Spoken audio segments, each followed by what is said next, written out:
Okay, so this week we are in Genesis chapter 37 for our Holy Bible study. Now we are getting into the narrative of Joseph, one of Jacob's 12 sons. Actually, the son he had to his beloved wife Rachel was a second from last son that he had. The last son that he had would be Benjamin. But again, the remainder of Genesis, pretty much for the most part, is going to focus primarily on Joseph, just as we had a bunch of chapters on Abraham, had some chapters on Isaac, had a bunch of chapters on Jacob. And now the focus is going to shift to Joseph, the next important man in God's holy line. Now, it is a little weird because even though the rest of Genesis is going to be focused on Joseph, in the next chapter, chapter 38, we do shift to a weird story involving Judah, another one of Jacob's sons, but we'll get to that when we get to it. Want to just focus today on Joseph, and we are going to hear a little bit about his other brothers in this chapter and why they, again, are going to do some things that are greatly displeasing to God, and we'll see why God chose to focus on Joseph as opposed to any of them. So let's start with verse 1 here. And Jacob dwelt in the land wherein his father was a stranger, in the land of Canaan. So again, this land of Canaan is going to be the land that the Israelites are going to inherit in the future. It is the land that was promised to Abraham, again promised unto Isaac, and then again promised unto Jacob. So even though they were strangers in this land, someday their descendants, specifically the descendants of Jacob, children of Israel, are going to inherit that land, the land of Canaan, which will later be known as the land of Israel. Verse 2, these are the generations of Jacob. Joseph, being 17 years old, was feeding the flock with his brethren. And the lad was with the sons of Bilhah and with the sons of Zilpah, his father's wives. And Joseph brought unto his father their evil report. First thing you want to recognize here, a lot of people don't notice it, but Joseph here was only 17 years old. So when he begins his story in Egypt, he's still going to be a very young man, and that explains why I guess they say he was a handsome young man, which attracted, I believe it's going to be Pharaoh's wife or one of Pharaoh's captain's wives, who is going to want to be with Joseph. And she's going to tell Pharaoh or one of his captains that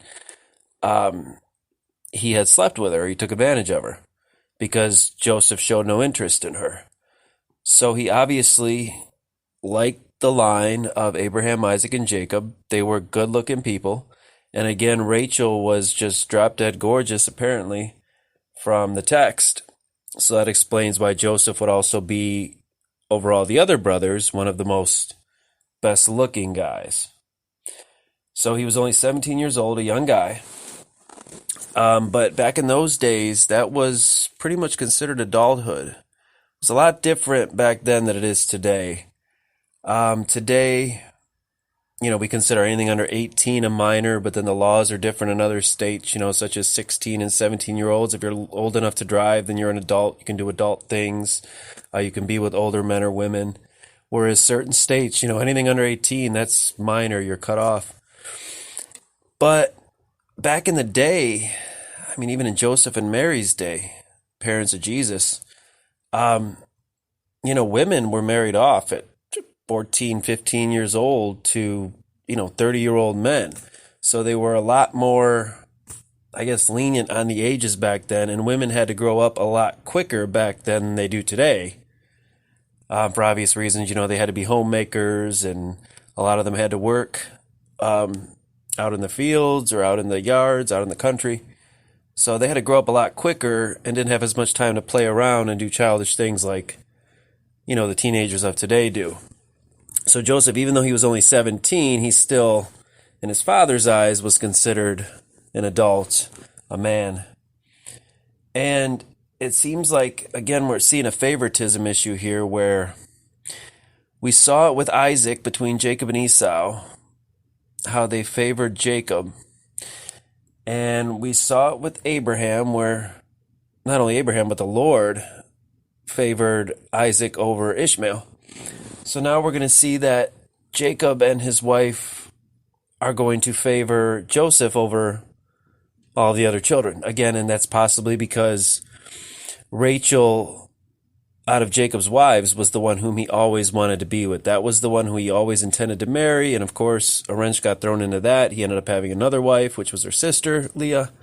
And then, of course, the handmaids got thrown in the deal because the two women couldn't have as many children as they liked. So at the end of the day, Rachel was his beloved. So that would make sense that her children would be more favored by Jacob. But at the end of the day, I've explained it in past studies, parents should not be favoring one child over the other, whether there's a firstborn or a youngest, or one's more handsome or more athletic than the other. All children should be treated the same by both parents, because when you show favoritism, it leads to nothing but strife and bad things happen. And we saw it with Jacob and Esau, where Esau almost wanted to kill his brother. I mean, he did want to kill his brother. Thank God he didn't. But now we're going to see it the same with the other sons of Jacob. They are going to want to kill Joseph. So favoritism as a parent is going to lead to deep strife among your children, and that is not always healthy. And we learn from the book of Genesis that it can put murderous thoughts in the hearts of jealous children. So you definitely want to treat all of your children the same.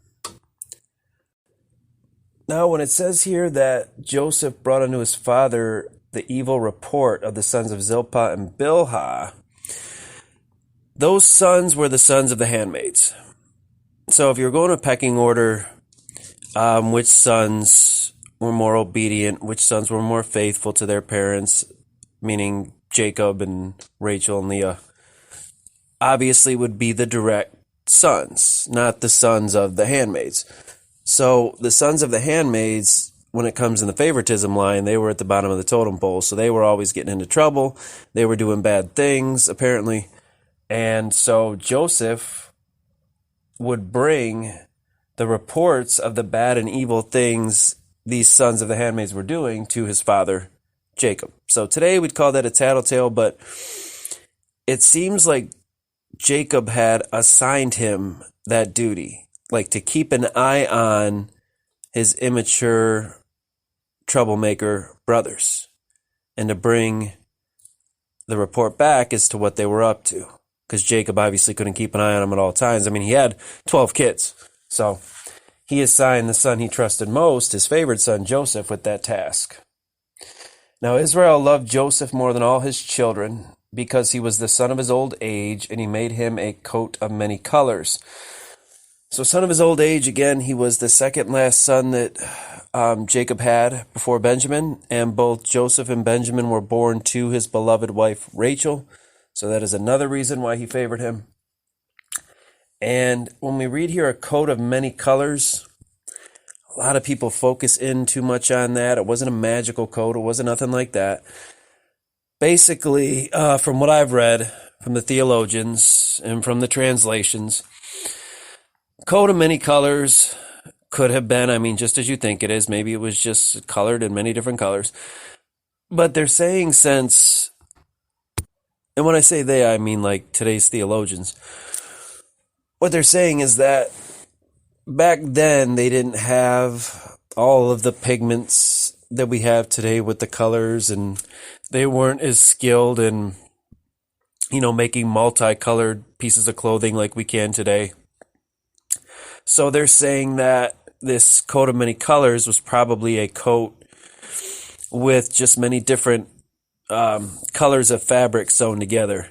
And I want to make clear, too, if that was the case, it was all one fabric. It wasn't mingled fabrics or linens, because we'll find out later on in the Old Testament that God says that's not good to mingle different fabrics together and different linens together, because it's not good for your health, especially in the sun and the heat. When all those fabrics mingle together, they can do things to your body that are not good. They can cause your heart to race. I believe in some cases it could cause cancer.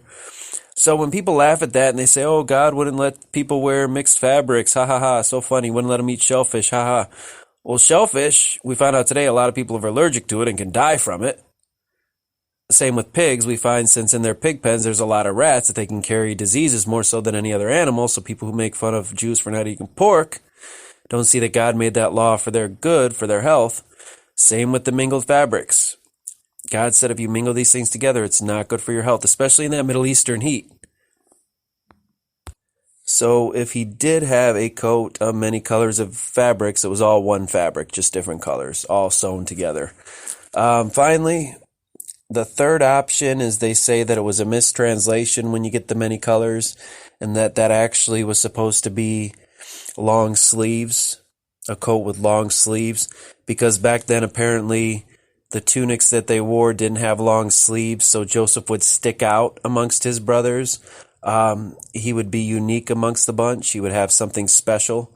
And that's basically what this focuses on. So again, this coat of many colors, a lot of Christians focus too much on that. And I think there's been books written about it, and people think it was magical, had special powers, all this and that. It was just a coat of different colors, or it was a long sleeve coat. At the end of the day, the reason Jacob gave it to him was to show that he was special, he was unique, he was set apart. Period, end of story. He was the favorite child. So he got the special coat. Verse 4, and when his brethren saw that their father loved him more than all his brethren, they hated him and could not speak peaceably unto him. We're going to find going forward, Joseph's not really going to help his case. But again, you show favoritism of one child over another, it's going to happen. You're going to create strife amongst the brothers and in the family. And so they flat out hated him. They were jealous. Verse 5, and Joseph dreamed a dream, and he told it to his brethren, and they hated him yet the more. So again, Joseph does not help his case with his brothers. You figured the guy would learn, okay, all my brothers hate me, I probably don't want to tick them off, but Joseph was apparently just oblivious to that fact. I mean, he had to be, because, I mean, it seems like if he wasn't oblivious to it, that he was purposely trying to anger his other brothers and provoke them to jealousy, which I don't think was his intention. He seemed innocent in the matter. Now we read here, Joseph dreamed a dream. We're going to find that Daniel dreamed dreams throughout the Holy Bible. Jacob dreamed dreams. Abraham. So we find that God does reveal certain things, especially prophetical things, through dreams. But not every dream is of God. That's one thing I want to make clear. So if you eat too much pizza before bed, and you get up in the morning and you had this dream that said you're going to be president of the United States, you're probably not going to be president of the United States. That probably wasn't of God. You probably just ate too much pizza or too much chocolate before bed. But you'll know, I tell people, you'll know when it's a spirit-given dream. Because whatever it is that God tells you, you can back up with the Bible. So if whatever dream you have is associated with the Bible or symbolism of the Bible, or words of the Bible, you want to go look it up. You want to back it up with the Bible. You want to say, okay, God's making this promise to me, or God is prophesying this for my life. And if you can't back it up with the Bible, then it's not of God. As again, I believe St. Paul said, test the spirits to see whether or not they're of God.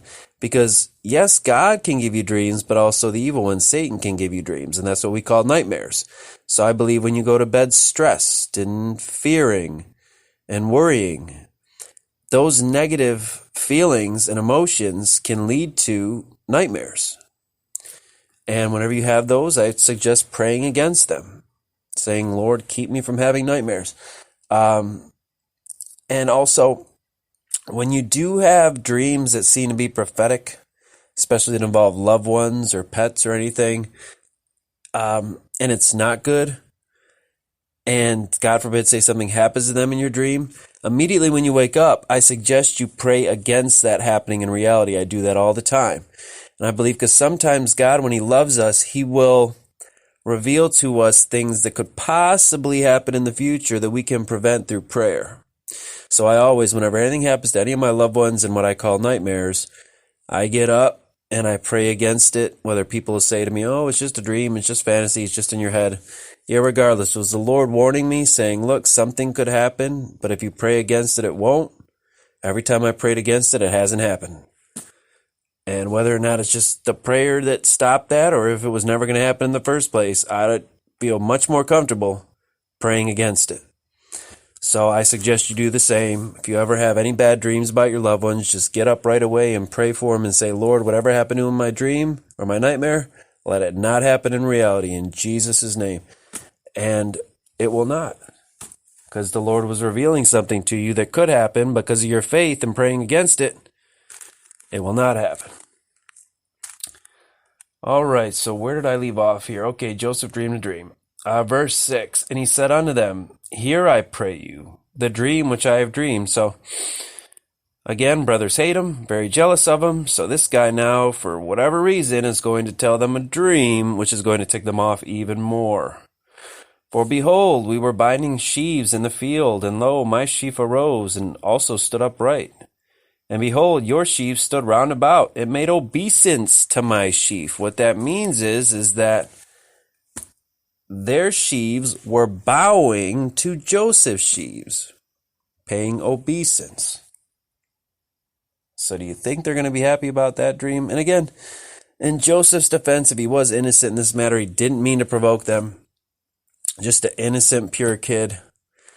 I mean, when you have a prophetic dream of God, I know people want to share it with others. If you have a rapture dream or something about the New World Order or something coming in the future, you don't want to keep it to yourself. You want to share it with people and say, look what God showed me. So in Joseph's defense, that's probably what he was doing here. As a young 17-year-old kid, he's like, look at this dream God showed me. Look at this. Do you believe this? And of course, his brothers didn't believe it, but it was going to be prophetic. It was going to be of God. And his brethren said to him, Shall you indeed reign over us, or shall you indeed have dominion over us? And they hated him yet the more for his dreams and for his words. So Joseph's not making any friends here. Verse 9, and he dreamed yet another dream. So where do you think this is going? And he told it to his brothers. And he said, Behold, I have dreamed a dream more, and behold, the sun and the moon and the 11 stars made obeisance unto me. He had 11 brothers, so there's your 11 stars. And what we're going to find is, in the book of Revelation, chapter 12, is again, the book of Genesis, the culmination of it is the book of Revelation. You can set the two books side by side. Everything that begins in Genesis is either fulfilled or brought to an end in Revelation. And they were written thousands upon thousands of years apart, and they flow together perfectly. So for anybody to tell me that there is not the same author of both of these books, thousands upon thousands of years apart, you're just not studying the Bible right. You're just not reading it right. There's no explaining how they could have been two different authors. And that's why I say, even though different men of God wrote different books of the Holy Bible, they all meld together perfectly. Meaning there was one singular author out of the close to 60 authors of the Bible. And that one author, who is it? The Holy Spirit, we are told. Holy men of God spake as they were moved by the Holy Spirit of God. So God wrote the Bible. Period. End of story. Through his Holy Spirit. Just used men to put it on paper. Now, what I was referring to, Revelation chapter 12, we find that here, the sun and the moon are actually Jacob and his wife Rachel. And so Jacob is obviously Israel. So that's why the book of Revelation, especially Revelation 12, is going to focus on Satan coming against Israel. And the 12 stars of Revelation obviously refer to Joseph and his 11 brothers, the 12 tribes of Israel, who again resurface. The focus is shifted back to them in the book of Revelation after Christians are raptured. They become the central focus of Revelation. I talk all about that in my book on Revelation, The Coming Signs of Our Times. If you haven't read that yet, it's a lot of information in there you're going to like. Let's go check that out.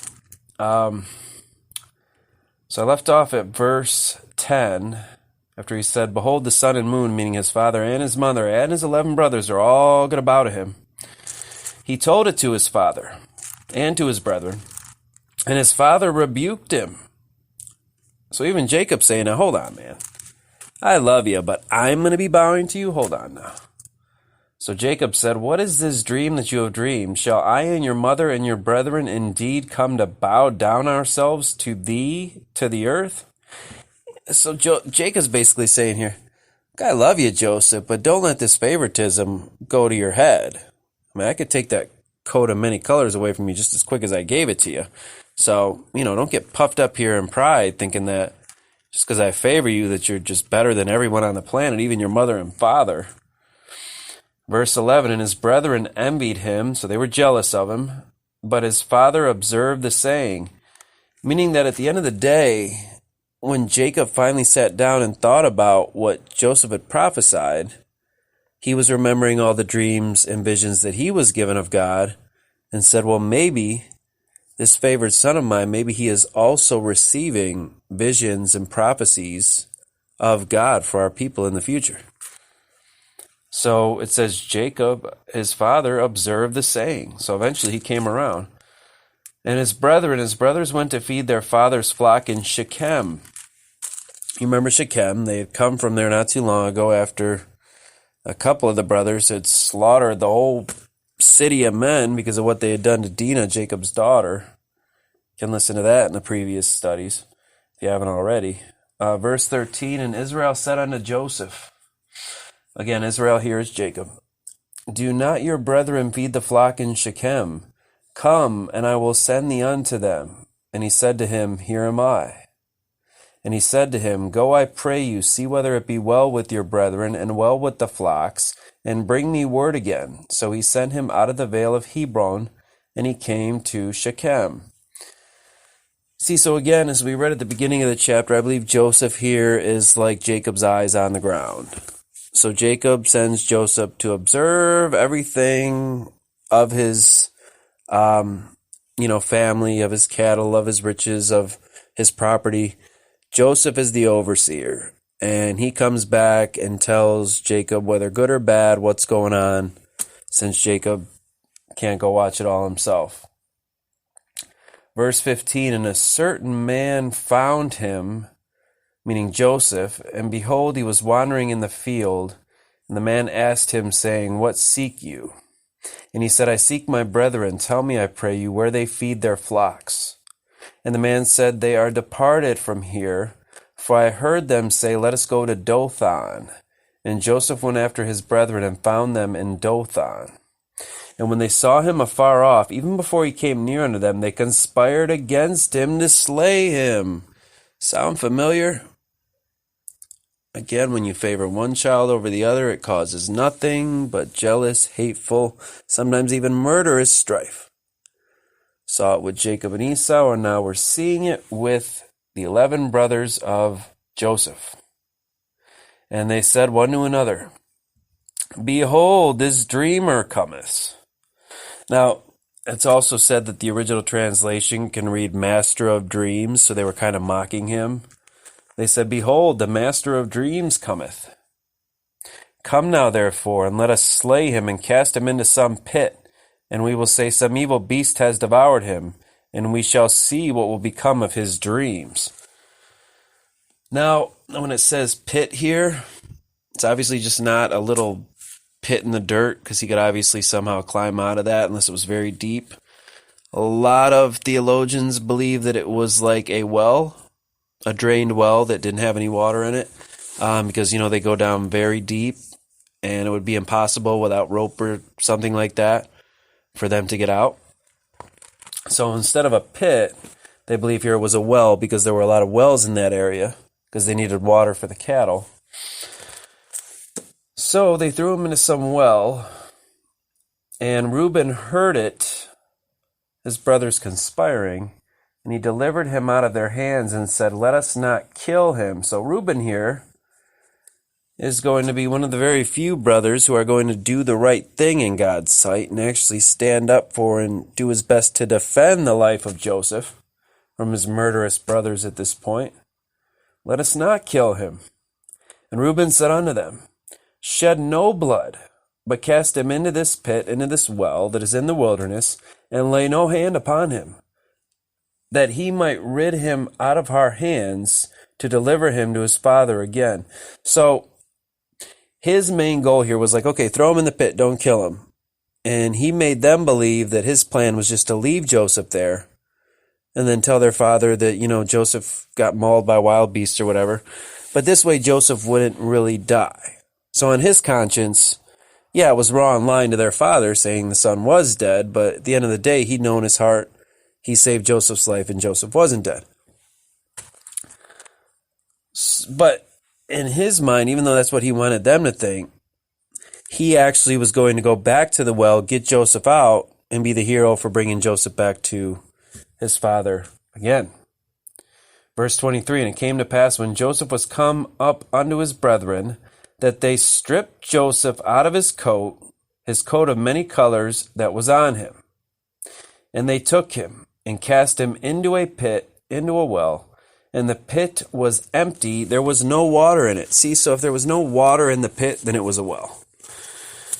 And they sat down to eat bread, and they lifted up their eyes and looked, and behold, a company of Ishmaelites came from Gilead with their camels, bearing spicery and balm and myrrh, going to carry it down to Egypt. Now here my King James Version says Ishmaelites, M-E-E, so it's not spelled like Ishmael, but I believe there are some translations that call these the Ishmaelites.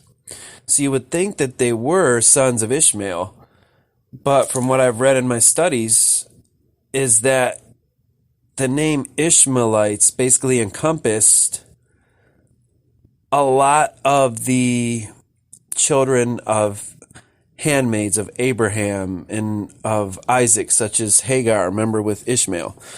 So they would be other sons of Hagar, sons of Keturah, like the Midianites. They would not always be descendants of Ishmael per se. He was just used as a name to refer to them all in one big bunch. Because again, it's going to call them Ishmaelites here, but then we're going to find that they're also called Midianites and I think Midianites also. So let's go further.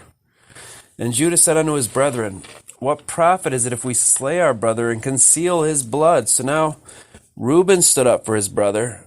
And now Judah is going to stand up for his brother, and God is going to remember this, and God is going to reward them for this in the future. Even though we're going to find Judah is going to make some mistakes in the next chapter, God is going to remember the good things he did here, standing up for his brother, Joseph, whom God favored.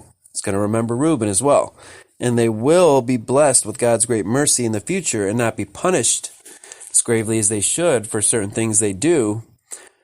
If you remember Reuben, I believe he was the one who slept with Jacob's concubine, so he needed a pardon, I guess you could call it, as it were, of his sins against his father and against the Lord. And we're going to find that Judah is going to need one as well because of what he's going to do in the next chapter. So these two, thanks be to God's great mercy, even though they do some sinful things, God is still going to forgive them and shower them in abundant mercy because of the good things that they did. So the good things here definitely outweigh the bad. We're also going to find that Judah, because of this, is going to become the line through which the Messiah, Jesus Christ, is going to come, who's going to have a lot in common with Joseph of the Old Testament. So you're going to see that Joseph, a lot of what he does and who he is, foreshadows the coming of the Messiah in the future, who is going to come forth through the line of the man who stood up for and defended the life of Joseph. For had Joseph not lived, who knows who Jesus Christ would have come through, or if he would have came at all. I mean, God may have just been so upset with the children of Israel, he might have wiped them all out, but thank God for Reuben and Judah, it did not happen that way. All right, so Judah said unto his brethren, what profit is it if we slay our brother and conceal his blood? Come, let us sell him to the Ishmaelites, and let not our hand be upon him, for he is our brother and our flesh. And his brethren were content. Then were passed by Midianites, merchantmen, and they drew and lifted up Joseph out of the pit, and sold Joseph to the Ishmaelites for 20 pieces of silver. And they brought Joseph into Egypt. Now, many people say here who do recognize the similarities between Joseph and Jesus, and Joseph foreshadowing the Messiah of Israel, Jesus Christ, in the future, why then, if there's so many similarities, why then was it 20 pieces of silver and not 30 pieces of silver like Jesus? People say that would have worked out better prophetically. But you have to remember, in the New Testament, one of the gospel writers, I want to say, I think it was Paul, maybe even in the book of Hebrews, where it said that Jesus was going to be preeminent in everything. In everything, Jesus is preeminent. So, if he was, if his life was abandoned and sold for the exact same pieces of silver that, some guy in the Old Testament was sold for, then obviously he wasn't preeminent. It was pretty much equal. But this way, with the 30 pieces of silver, Jesus was again preeminent. I mean, that's just my take on it. But again, maybe God just thought, okay, at that time, 20 pieces of silver sounded about right. All right, and they brought Joseph into Egypt, and Reuben returned unto the pit. And behold, Joseph was not in the pit, and he rent his clothes. So now Reuben rent his clothes because he doesn't know what happened. Reuben, I guess, wasn't around when Judah and them made this deal to sell Joseph into slavery. So when he came back trying to rescue Joseph out of the pit and he wasn't there, Reuben here is just thinking the worst. He's thinking they actually did just feed him to wild beasts and, he did die. All right, and so he returned unto his brethren and said, the child is not, and I know not where he is gone. And they took Joseph's coat and killed a kid of the goats and dipped the coat in the blood. And they sent the coat of many colors, and they brought it to their father and said, this have we found. Know now whether it be your son's coat or not.